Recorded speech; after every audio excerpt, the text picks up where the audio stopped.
We recently lost some major good there. The fleet of fighter planes that flew and protected this area. I would follow the lead of people like John Martin and the group that has continued to work in promoting Ellington Field. I'll continue to work just as I have done to bring the resources to this base, to assure that we have the ability to bring the next type of plane that comes in that we can get.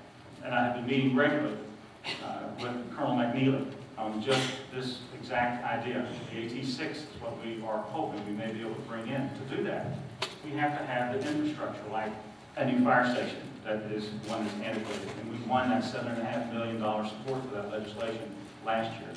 This year, we won support for an operations system out there. Another $7.5 million growth of the infrastructure for Ellington Field.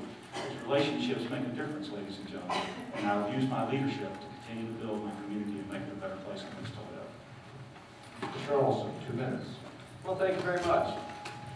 Ladies and gentlemen, Houston is the only city in America that meets all 17 threat criteria of the Department of Homeland Security.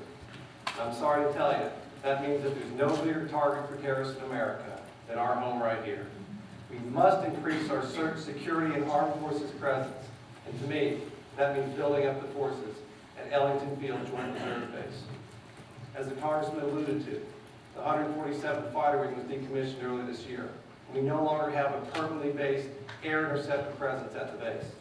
That's simply unacceptable.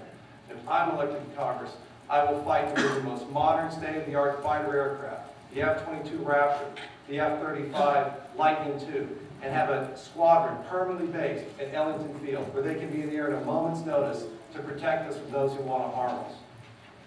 We also can expand the unmanned aerial vehicle presence that currently exists at Ellington Field, UAV. It's a growing element of the Air Force. It's going to be a growing element for the future, and it plays a critical role in the regional security. We need to ensure that we have become the UAV center of excellence, and bring the pilots, the personnel, and support people. Continue to grow Ellington Field. Again, we're #1 on the terrorist target list, and it's important that Ellington Field can respond to any emergency, just like that. As Senator Graham's military advisor, I've fought many battles over Texas bases and the defense facilities that other states, they want to take what we have. Most notably, we beat back the majority leader of the Senate, Tom Daschle, and he looked out at Abilene, Texas, and said, I want to take your B-1s. And we said, come and take it. Kind of stole that with the Gonzales flag. I know what it takes to win these battles, and I'm confident that I can increase our assets at Ellington Field. Congressman Lampson, 1 minute follow-up. Mr. Olson has talking points, I have action. I brought the infrastructure here. It's not practical to expect that we're going to get fleets of jet airplanes to be brought back down here right now. Hopefully that will be the case a long time in the future, sometime in the future. Sooner than later, we hope. But practically speaking, we've got to do what we can do. And that means the AT-6 is possibly the next likely craft that we'll get here. And if we take the shot that we can take and get the half loaf that we may prefer to be a full loaf, we keep the base intact. We keep it growing.